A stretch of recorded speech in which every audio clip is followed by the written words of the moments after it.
Guys, continuously tayo ah. Ito yung butas ng panahon ng hapon.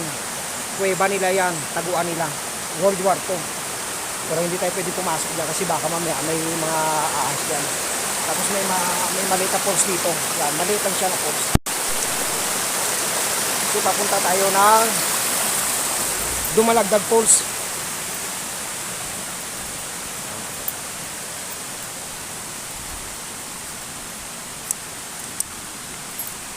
Tuloy-tuloy lang tayo sa paglakad. Medyo iingat tayo dito.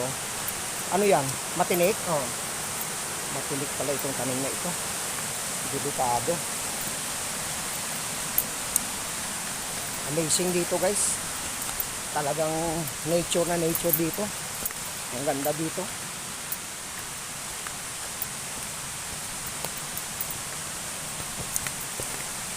Dumalagdag Falls tayo guys ha. Papunta tayo ng Dumalagdag Falls. Kasama pa rin natin yung tour guide natin sa kuya. Ayun, nauna siya sa atin. Mababa tayo ng bundok. Mamaya pakyat naman tayo. Yun ang mahirap pag pakyat. Talagang nakakapagod. Pero okay lang. Kailangan natin to guys.